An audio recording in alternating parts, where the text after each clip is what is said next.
Hello, welcome back, or if you're new, welcome here. Hi, I'm Julie, and we're back with another section of Three Little Words, a memoir by Ashley Rhodes Corder. First of all, I just wanted to say apologies that this is getting out so late. I had the first section of this video recorded, and then whatever reason it was just not downloading. I couldn't get it onto my computer. So, I need to redo the first section of that video here. So, we're going to start on page 105. It is just into chapter 7, a few pages. So, and there's a little page break. And if you have not caught up with the rest of this story, go back and give those a listen, hit the thumb, give me a like, subscribe for the rest of them. I really am gonna try to be diligent about getting the rest of these videos out in a more timely manner. So, without further ado, we're on page 105. According to Florida law, dependency cases are supposed to be brought before the court every 6 months. For some reason, the lawyers had overlooked our case for more than 2 years. By then, the judge had changed our goal from reunification to termination of Lorraine and Dusty's parental rights. I didn't know what was happening, only that I was getting another visit with my mother. And since I never left like Mag, except for visits with my mother or Luke, I was bursting with excitement when I was told I would see them both. Mama brought us Easter baskets, stuffed animals, and new clothes. Luke played by himself with a small basketball set while I showed off backbends. There was the usual chit-chat with the supervising worker, a woman I had not seen before, although this time it had an edgy tone. "Have you started counseling yet?" the new worker asked. "I told the judge I would." My mother snapped. "Don't forget the testing and psychological report. You're just hassling me because you don't approve of my lifestyle." "When are you going to tell him?" The worker nodded toward Luke. "I said I would," my mother hissed under her breath. I did not realize that she had voluntarily signed away her rights to my brother. Before we left, our mother took Luke aside. She crouched to his height. "Luke, I want you to pay attention, okay?" He nodded solemnly and tried to press himself against her. She held him off a bit. She wiped her tears with the back of her free hand. "I won't be seeing you for a very long time." She stared up at the caseworker, who nodded encouragement. "Maybe never," she coughed. "See, you belong to Dusty, not me." I exhaled, because even if my mother did not want Luke anymore, I knew she would always come back for me. In any case, that was the last time my then 5-year-old brother ever saw our mother. Clueless as to the importance of what had just happened, I returned to Lake Mag and displayed my new wardrobe to Ella. "What should I wear tomorrow?" I asked. "Who gives a shit?" she replied. I laid out the yellow shorts and the striped shirt at the bottom of my bed. In the morning, I picked up the shirt. All the buttons were scattered on the floor. I stormed into the common area. "Who ripped off the buttons to my new shirt?" I screeched. "You shouldn't take out your anger by destroying things," a counselor said. My face burned like a griddle. "I wouldn't destroy something from my mother." "You can sew them back on yourself." The woman handed me a needle and thread. "Then maybe you'll find better ways to seek attention." I cried in outrage. Why had they assumed I had done it? I had no idea how to sew. With shaking hands, I threaded the needle and figured out how to stab it through the buttonhole, but it came right out the other side. After a few more tries, I tied the thread around the button. The result was slightly uneven, although once I buttoned the blouse, it was presentable. I hated the girl who did it. This was another confirmation that nobody, besides my mother, cared for my feelings or for me. A few days after saying farewell to Luke, my mother asked to see only me. I remember sitting on her lap in Mr. Ferris's office. She combed her fingers through my hair. "Guess what, sunshine? I have a good job and a nice house.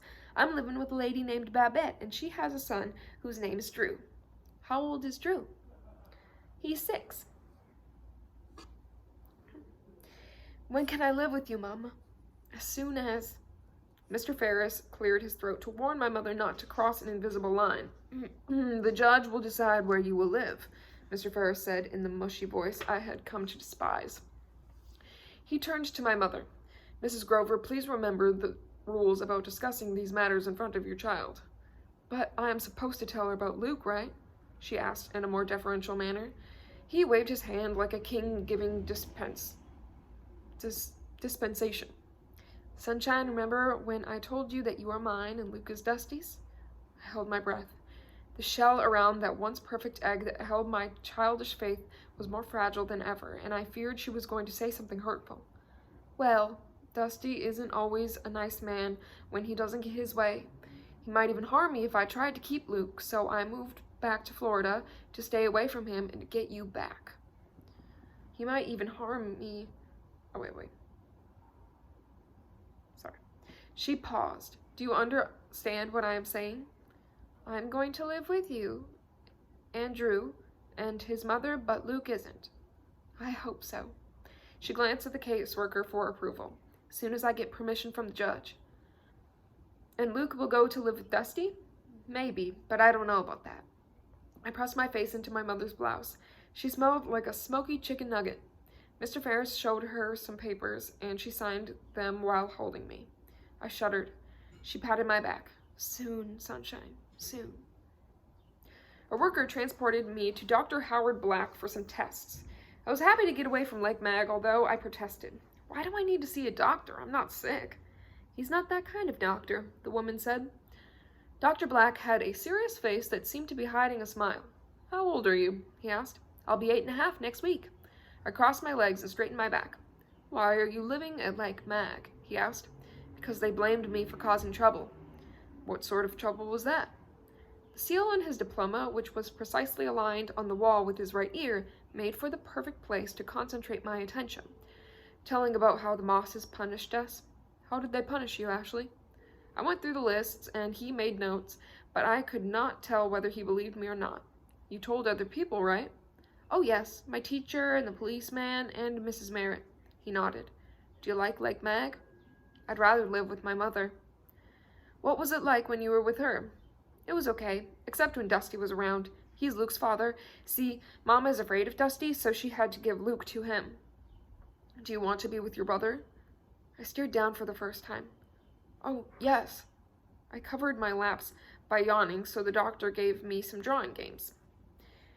The best part of the session was looking at pictures and making up stories, like I had when Adele took me to the therapist in South Carolina.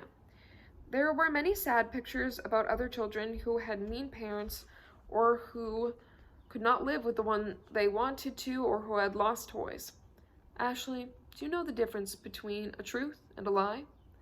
I returned my attention to the diploma seal and then nodded. When you told me the story just now about the lost child, was that the truth? I found his question insulting. I made it up after looking at the picture. Was that a lie? No, it was a story. What's your favorite story? The one about Alice in Wonderland and also the little princess. What you told me about how you were punished in foster care a story too? No, that really happened. I stared him down, and he blinked first. When our time was up, he shook my hand and wished me luck. A different worker drove me back to the shelter. She asked me if I was happy at Lake Mag. I can live there until my mom gets things together, I replied. You see, her girlfriend, her name is Babbitt, is becoming a foster parent. So, this time, it's all going to work out. The Merritts arranged frequent visits for me and Luke at their home, which was a tidy 5-bedroom house not far from McMagdalene. Their 2 daughters, Leah and Betsy, were away at college. They also had an adopted son, Matthew, who was about 12, Luke, and a foster baby named Keisha. One afternoon, as Mrs. Merritt drove me back to Lake Mag, I started singing. Where did you hear that song? Mrs. Merritt asked. MTV. What else do you like to watch on television? She probed. Movies, especially scary ones, I bragged. We saw Children of the Corn last weekend. The whole field started moving like this. My hand made a wavy motion, and a guy came out with a huge curved knife, and she cut me off. That's enough. The Merritts asked to become my foster parents. On Memorial Day weekend, I moved in with them. I shared Keisha's room with her, while Matthew and Luke each had their own. Mrs. Merritt worked as a pediatric nurse some nights, so we had to be quiet during the day if she was sleeping.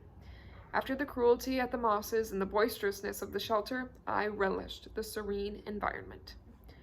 The first morning at the Merritts, I heard Keisha stirring and went to tend her. Mrs. Merritt came in tying her robe. What are you doing?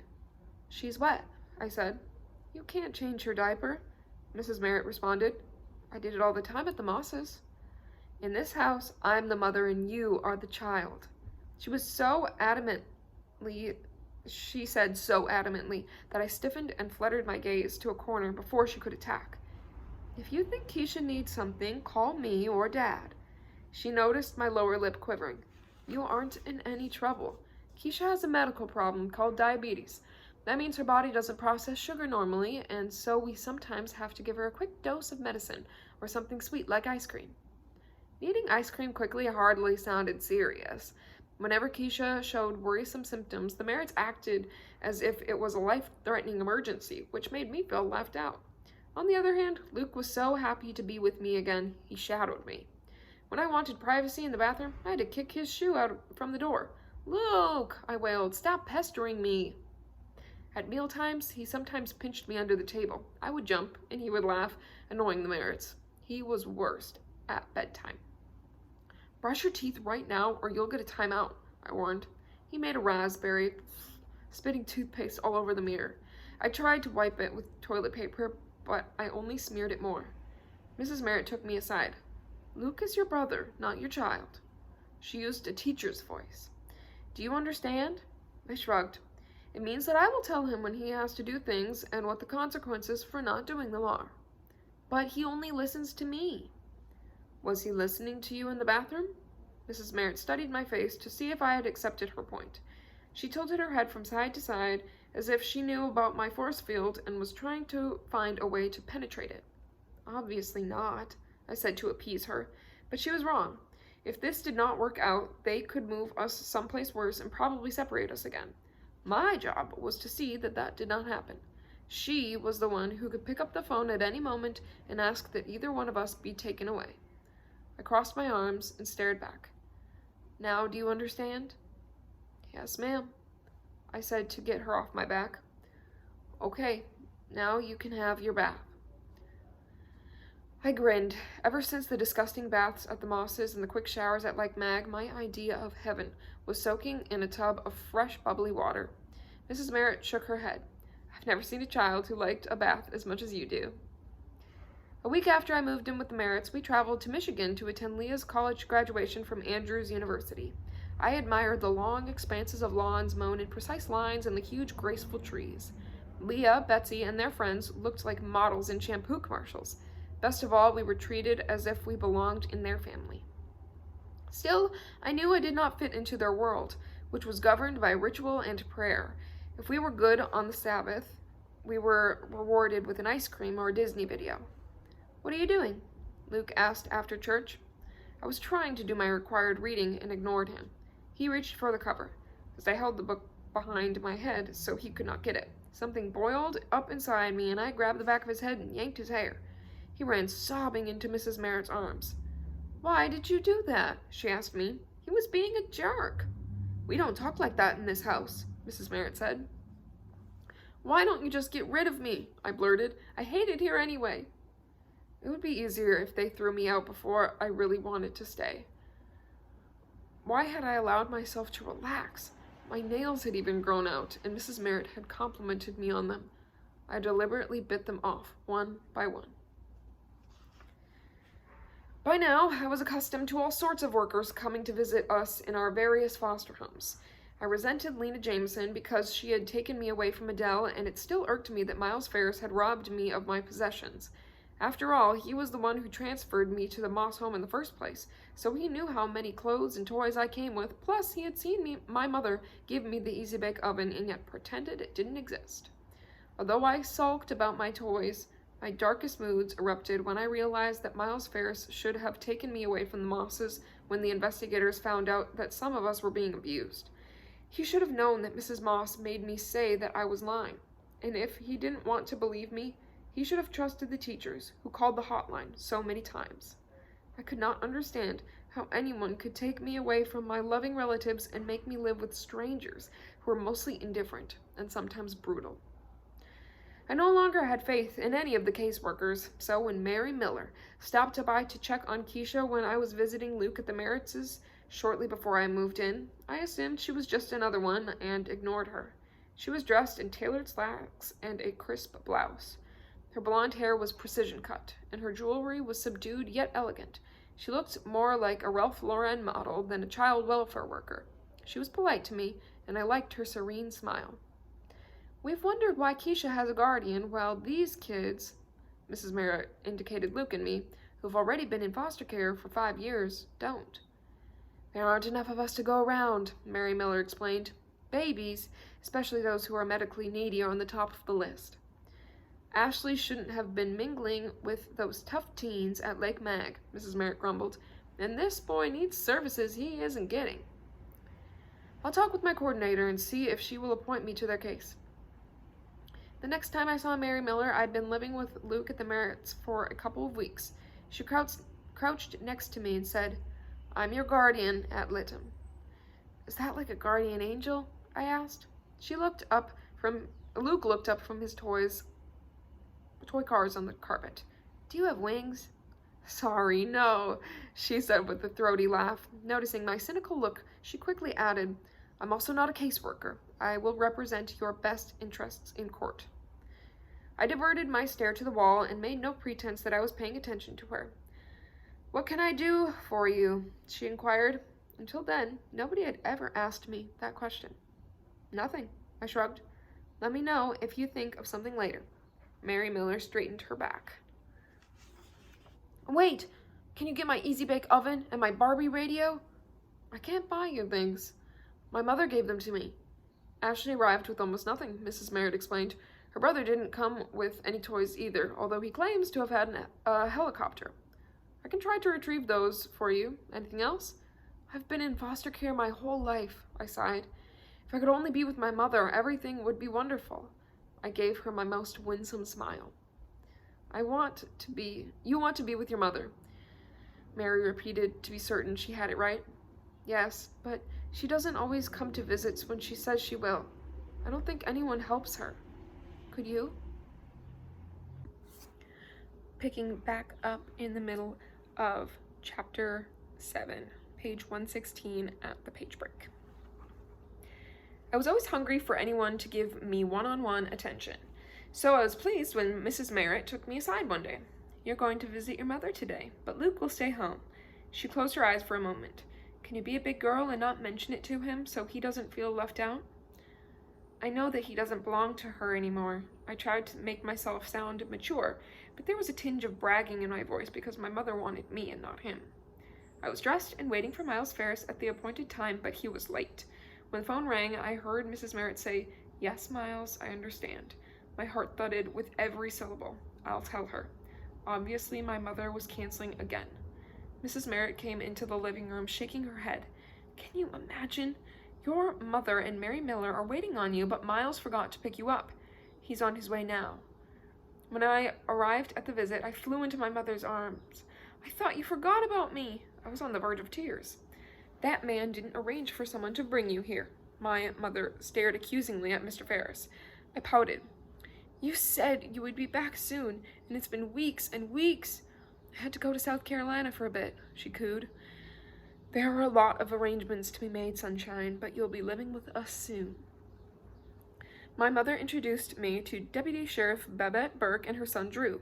This is my roommate. I noticed Mary Miller in the background. Her expression was not as composed as when she visited us at the Merritt home. In fact, she seemed aggravated by something, probably the fact that I'd arrived late, although it had not been my fault. I brought you a present. My mother handed me a jewelry box inlaid with flowers and a little clock. It's a music box. She wound the key. I opened the lid, expecting to hear You Are My Sunshine. Some other tune tinkled out. What's that song? It's by some famous composer, she said lamely. I wanted to get You Are My Sunshine, but they didn't have it. I stroked the polished lid. That's okay.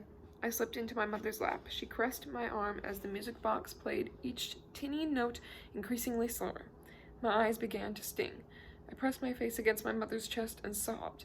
The final blink of the tune was suspended in the air, expectantly waiting for the next note that would never come. Something else had ended mid-song. Nobody in that room knew what I sensed, that I would never see my mother again. In the early days, I thought that Mary Miller was just a well-mannered woman who checked on our progress. Behind the scenes, though, she became our champion, and it would be years before I realized everything she had accomplished on Luke's and my behalf. It would be years, too, before I understood that she had always kept my best interests in mind, even if I wouldn't have agreed with her decisions at the time. Mary reviewed our legal, criminal, medical, and psychological records. She was aghast that we had been in legal limbo for so long and thought that 5 years have been plenty of time for my mother to get her act together. Mary was suspicious of my mother because Lorraine claimed she had held a job for more than a month, but Mary learned that it had lasted for 1 day. My mother also claimed to be sober, yet she had tested positive for cocaine right after my last visit with her. I would have been horrified if I had known that 2 days after I received the music box, Mary Miller wrote Mr. Ferris requesting that parental contact be stopped altogether. She also asked the Florida Department of Children and Families lawyers to begin termination proceedings for Dusty Grover's rights to Luke and my mother's rights to me. Dealing with my mother was a legal chore, but Mary met her match in Marjorie Moss. Like an ambassador to a hostile foreign country, my guardian ad litem was educated, elegant, and intimidating. However, Mrs. Moss ruled her fiefdom with an iron fist. So far, no brat or bureaucrat had ever been able to outsmart her. At first, Mary had not been sure whom to believe about the goings-on in the Moss household. Mrs. Merritt was convinced that the Mosses had been abusive, but the foster care supervisor said the Mosses were model foster parents who even taught the training classes for other foster parents. The caseworker blamed my problems on my mother, claiming that I did not start my false accusations until after she had renewed her visitations. When Mary stopped by the department's office, someone pointed out Mrs. Moss. Mary marched right up to her and asked for my possessions. Mary offered to drive out to Plant City to pick them up that afternoon. Mrs. Moss said she was busy that day, but agreed to give them 2 miles fares. "When can I visit my mom?" I pestered Mr. Ferris when I saw him at the Merritts. "That's not a good idea right now," he responded. "Why?" I demanded. "Aren't you supposed to take me for monthly visits?" "Actually, the judge is going to decide that," Mr. Ferris said, and went to play with Luke, who did not ask tough questions. The Merritts took me to see Dr. Flanders, another doctor who asked me how I was feeling. I shrugged. "Are you happy, sad, angry?" "I'm fine." "Tell me about your father." "I don't have one, except Dusty, who is really only Luke's father." "What's he like?" "He steals, and tried to murder my mother twice." "What about your mother?" "I love her more than anything in the world, and I don't see why I can't be with her. She has a house now, and she's waiting for me." "Does waiting make you angry?" he asked. I stared him down. "It makes me tired." School kept my mind off my worries most of the time. The Merritts enrolled us at the Seventh-day Adventist Academy. I liked this private school with its small classes where I received a lot of attention from Miss Hallback. Because Luke had been so disruptive, he had to repeat kindergarten, and he continued to bother me whenever he felt the need to quell his anxieties. Why didn't anyone realize that Luke was the problem? I would ask myself. If it were not for him, I would be with my mother. I believed it was my responsibility to stick with him no matter what, yet I resented the fact that I had to give up what was dearest to me because I was all that he had. Whenever the authorities separated us, I would be slightly relieved, but then the worry over how he was doing would only add to my anxieties. I was better off knowing he was okay rather than imagining that another Mrs. Moss might be abusing him. All my life, even today, I've wondered how to balance my responsibilities to him with my need to look out for myself. The Merritts led an orderly life that I found comforting. We prayed before meals and attended Saturday services at the Tampa First Seventh-day Adventist Church. Saturday nights we had popcorn and movies. Television was restricted, but they had a large collection of approved videos. "Are we going to get a pumpkin for Halloween?" I asked Mrs. Merritt when I saw some at an outdoor stand. "We don't believe in doing that," she replied. "Do you celebrate birthdays?" I asked anxiously, since mine was approaching. "Of course," Mrs. Merritt promised. When we were getting ready for bed, I became annoyed because Luke kept running into my room. The third time, I punched him. He ran sobbing to Mrs. Merritt. A few days later, she took me to a nurse practitioner who listened to my yearnings for my mother. "Some medication for depression might help her," the nurse suggested. "I have to ask her caseworker to sign the medical forms," Mrs. Merritt replied. I overheard some angry phone calls. "Either I get them some help, or I can't keep them both," Mrs. Merritt told Mr. Ferris. I also overheard her conversation with Mary Miller. Yes, Mary, I agree. Like Mag would be bad even on a temporary basis. I tensed like violin strings, tuned to the highest note. No, not an emergency. Of course she needs to say goodbye this time.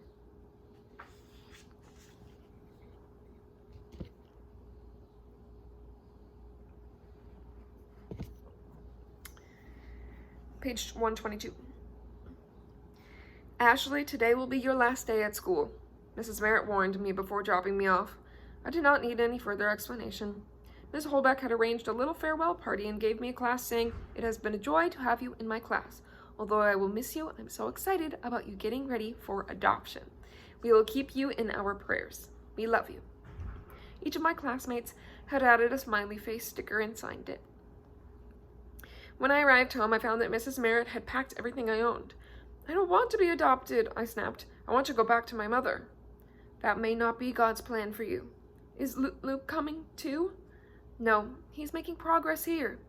"I can make progress," I choked. Later that afternoon, Mr. Merritt drove me to Violet Chavez's home in Riverview, about 30 miles southeast of Tampa. After leaving the highway, we crossed the Alafia River, passed some strawberry fields, then turned into a shaded lane where a long driveway led to a yellow house surrounded by towering trees. Mr. Merritt carried in my trash bags and left them piled in the hallway. After a few awkward minutes, he left. "Welcome, my dear," called Violet Chavez. Ethnic masks lined the walls, and artificial floral arrangements filled the shadows. My gaze fell on a pumpkin decoration. "Do you celebrate Halloween?" I asked. "Of course," Violet Chavez replied. "Do you have a costume?" "No, the Merritts don't believe in Halloween." Madeline, Mrs. Chavez's teenage daughter, gestured with her hands. "Look at that red hair! Do you think she'd be the perfect Annie?" "We'll have the dress made," Mrs. Chavez said, "and we'll curl her hair.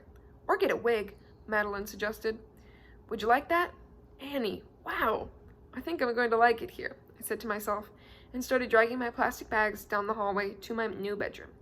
"Come help me make dinner." Come help me make dinner," Mrs. Chavez called in a musical accent. I sat on a stool and asked, "Where are you from?" "Many places," she replied. "Like you, I have had several families." She browned some onions, then rubbed a big nut on a grater. "What's that?" "Nutmeg. It grows on Grenada, the island where I was born." The fragrant steam was more exotic than anything from the Merritt's kitchen. "How old are you?" she asked, as she added chicken pieces. "Almost 9. My birthday's next month." "When I was your age, my mother went to another island." "Did you miss her?" "Yes, very much." Mrs. Chavez poured some dry rice into a pot and added water. When it was ready, she called the others to the table.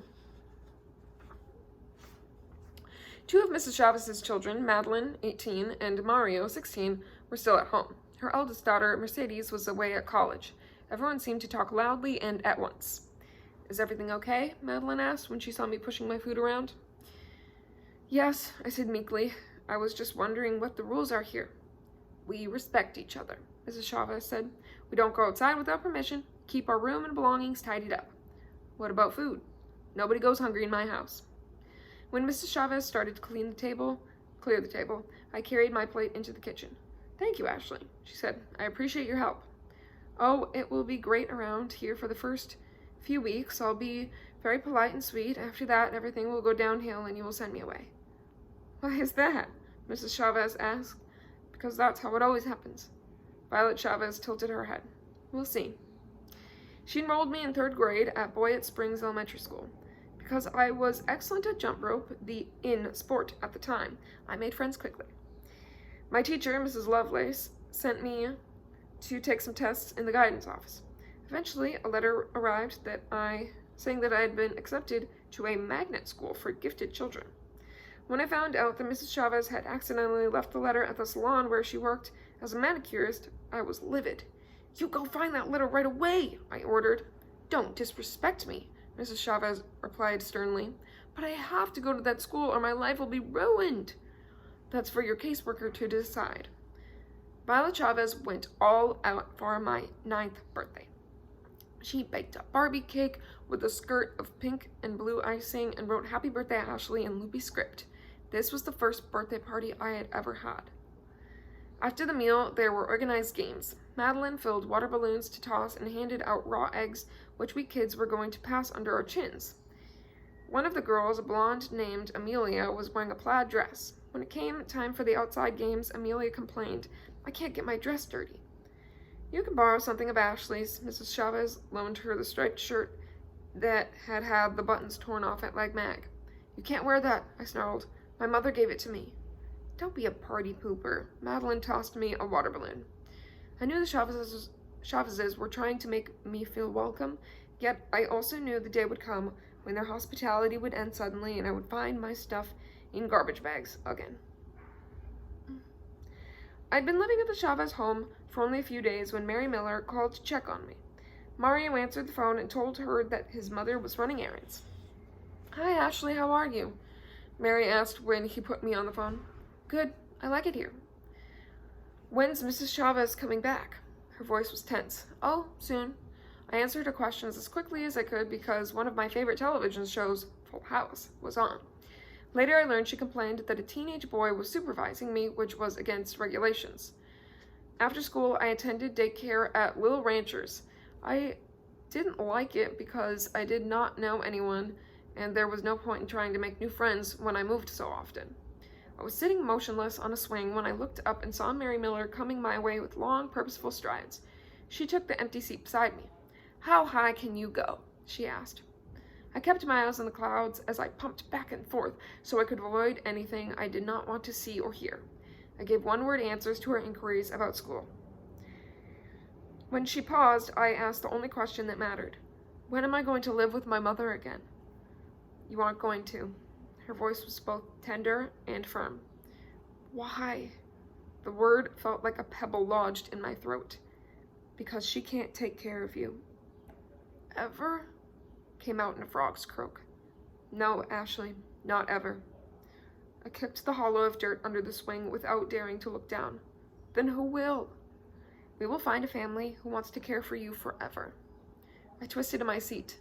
"What about Luke?" "We will find a family who wants both of you." "When is that going to happen?" "I don't know," Mary replied, "but it will happen." I pushed harder with my foot, kicking up dust. "What sort of family would you like?" Mary asked. Till that moment, I had never allowed myself any dream other than going home with my mother. The breeze caught my hair as I pumped the swing higher. After a few long arcs, I braked hard with both feet. I thought for a moment, then swiveled my seat to face Mary. "I want a big house with 2 stories, lions, statues to guard the front door, and a bedroom that I don't have to share with anyone. I want a canopy bed and a hammock for lots of stuffed animals. I want all my dolls back, and even more, and lots of clothes for them and for me, and dogs, including a female who has puppies so I can have one of my own." "What about Luke?" "Oh, he can come too, but he has to live in the doghouse." "What sort of parents do you want?" "I don't care as long as they're not like the Mosses." A worker took me to see Dr. Wolf, a psychiatrist who asked the same questions the other doctors had. Once again, the diploma seal over the doctor's left shoulder made for a good visual target. I did not care if he knew I was not looking at him, because even if I said I knew the difference between truth and lies, he would not believe me. When he asked whether I'd ever been abused, I said I had not, since I knew he wasn't going to do anything even if I told him about the Mosses. "What do you do when you feel sad?" he asked. "I read my Bible." I thought the Merritts would have liked that answer. "When was your saddest time?" he asked. "When they told me I couldn't see my mother anymore." "What do you want to do now?" he queried. "I want to wear high heels," I said to change the subject. "What do you want to be when you grow up?" "A nurse, an artist, and a poet." "And if you had 3 wishes, what might they be?" "To be with my mother, to live in a decent home, and to have plenty to eat." That seemed to satisfy him, because I never had to see him again. The rituals I had learned in the prim Seventh-day Adventist service were completely different from the way people worshipped at Mass at the Resurrection Catholic Church, which had a red neon sign and a crucifix out front. As soon as we entered the church, we dipped our fingers in holy water and made the sign of the cross. I kept mixing up which shoulder to touch first. When we got to the pew, Madeline reminded me, forehead, heart, left shoulder, right shoulder, hands together. There was a lot of standing, then kneeling on the padded rail. I soon learned that the Hail Mary. Mostly I was bored and my mind wandered. I focused on the Virgin Mary's statue's stone-eyed stare and wondered what secret message she might be trying to send me. Both my mother and the Holy Virgin had been teen mothers, so that meant my mother was not all bad. Mary was also the name of my guardian at Lytton. Maybe Mary Miller was an angel, and God did have a plan for me, like Mrs. Merritt had said. I asked Madeline's friend Kyle why some people prayed on Saturday and others on Sunday. They're both celebrating the Sabbath. They just interpret which day it is differently, he responded. Wouldn't people like each other better if everyone went to the same church? Kyle laughed. You're going to grow up to either become the president or a bomb maker.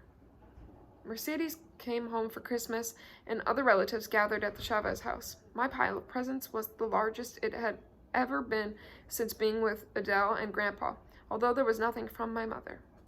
I received the Polly Pocket Pizzeria I had wanted, but I could not enjoy the commotion. The family often spoke in Spanish, sometimes purposefully when they didn't want me to know what was going on. They referred to various saints' days that had significance to members of the family, but none related to me. They didn't seem concerned about spending hours lying in the sun because their olive skin only burnished and became more radiant, while mine either freckled or fried. They hugged one another at each hello or goodbye, but since they knew I didn't like to be touched, they avoided me. I was an outsider by race, religion, culture, and blood. Even so, Madeline often went out of her way to be kind. She knew I hated after-school daycare. If her community college classes were finished early, she would pick me up before her mother got home from the nail salon in Tampa. During strawberry season, Madeline would stop at the farm stand and buy me my own pint of juicy berries. I was sitting on the kitchen stool eating some fresh berries when the phone rang. Oh, hello, Mrs. Chavez said in the higher octave voice she reserved for her nail clients. She turned to me. Ashley, one of your foster mothers wants you to spend the weekend. Would you like to go?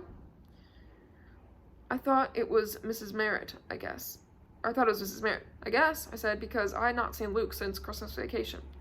She'd love to come, Mrs. Moss, Violet Chavez replied. I shook my head vehemently and mouthed, no, but she ignored me. Okay, I'll have her ready for Miles in the morning. That's the horrible lady who was mean to us. She sounds very nice, and she said her daughter is anxious to see you again. I won't go. I think your brother is there. Luke is with the Merritts. He left their home right after Christmas. Mary Miller would never have allowed him to go back to the Mosses. Madeline came in the kitchen. What's up, Mom? Ashley has been invited to visit one of her old foster families. Mrs. Chavez smiled slyly. Maybe we'll go to Disney for the weekend while she's gone. I ran to my room and slammed the door. So this was their way of getting rid of me. I did not mind leaving. What else was new? But how could they send me back to that witch who, in my nightmares, baked her for show cookies out of foster children? In the morning, Mrs. Chavez handed me Mario's gym duffel. This should be all you need for one night. One night? I felt reprieved.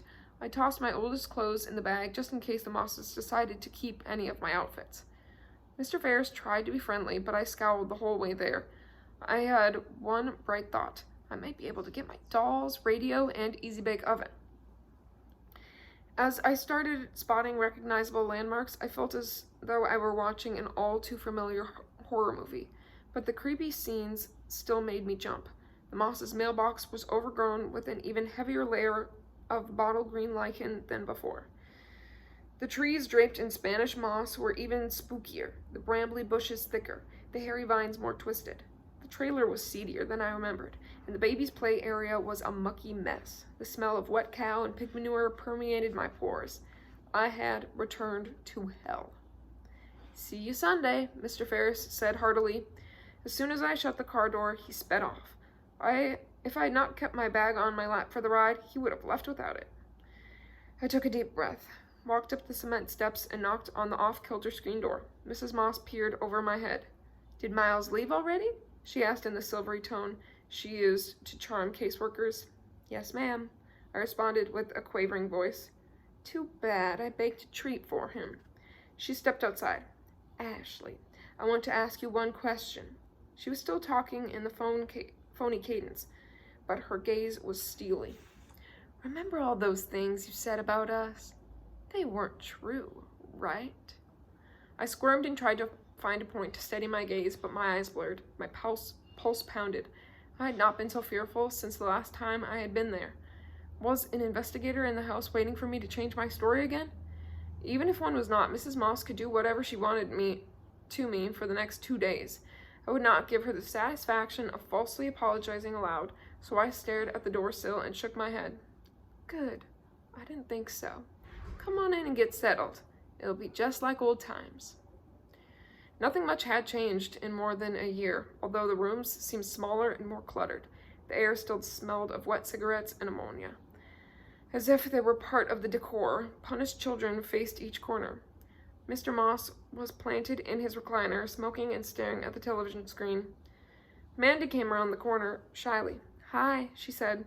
Her face was thinner and her hair was wispy. "Would you girls like some milk and cookies?" Mrs. Moss asked. I was caught off guard. Maybe she was going to treat me like a guest so I would report that everything was fine. Mandy, who was even more skittish than I remembered, was reluctant to sit at the table, but in a few minutes we were enjoying the snack. I looked around. Mandy's brother Toby was still there, as were Lucy and Claire, who occupied 2 of the corners. "Where's Luke?" I asked. "Oh, that guardian of yours didn't like him staying here, so they took him to some shelter." Mrs. Moss's raspy tone had returned in full force. "Like Mag?" I worried that Luke would get picked on in that rough-and-tumble place. "They don't tell me those things." Mrs. Moss went to watch television. I passed Mandy my last cookie, and she smiled in gratitude. "We don't have timeouts where I live now," I boasted. "You're lucky," Mandy murmured. Mrs. Moss jumped out of her seat as if she had sat on a hot coil. She grabbed Mandy's arm and pinched it hard. "Remember, Mandy, you're mine now, and I can beat the shit out of you any time I want." "Yes, ma'am," Mandy said. Panic creased her face, and she looked more like a frightened old lady than a girl of 10. "Take Ashley to the new girls' room," Mrs. Moss ordered. "I need to keep my eyes on these bad children." She flicked her multi-ringed fingers on the shoulder of the kid in the closet corner. He twitched, then resumed his position.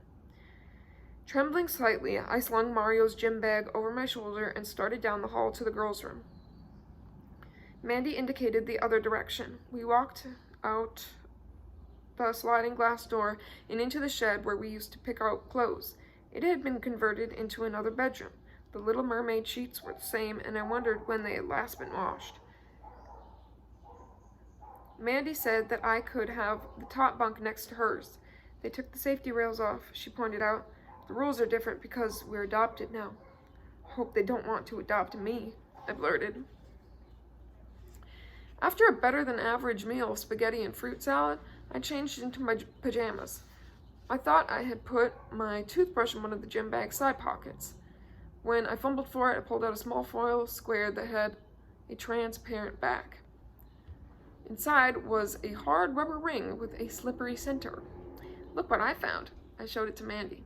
"Open it," she prodded with a giggle. I ripped the package. "Ick, why is it so gooey?"